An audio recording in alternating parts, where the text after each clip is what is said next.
In the fields around Kryvyi Rih, the long days of harvest are underway. On his 3,000 hectares, Vladimir Melnik farms the crops for which his country is famed. The wheat that provides so much of the world's bread. Endless sunflower fields that make Ukraine the world's biggest exporter of sunflower seeds. And his barns are filling with canola oil seed.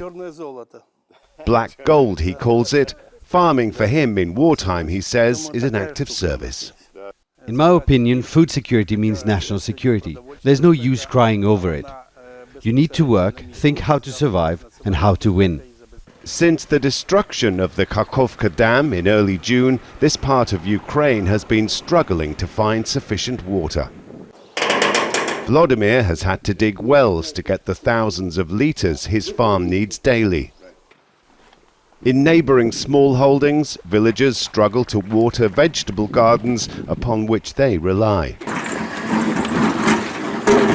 Irina shows us how low her well is. It's right from the bottom, she complains, only the cows can drink it.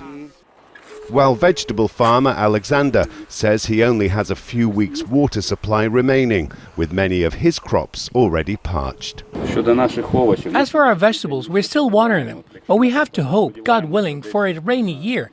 We have already given up on some of the early crops. Implementing the grain deal has been problematic, to say the least, but it's meant that in the year since it was introduced last summer, it's helped Ukraine export 33 million tons of food, which compares favourably with the more than 50 million tons it was exporting annually before the war. Without the deal, global food prices would have been higher, the world a lot hungrier. But severe restrictions on the number of ships allowed to carry Ukrainian food mean farmers have found other export routes across land and river boundaries. Shipments have increased by rail and other transport. For example, we ship through the Danube. Yes, the deal is important, but it's not essential like last year. For now, gathering in the harvest and filling barns and silos is the priority.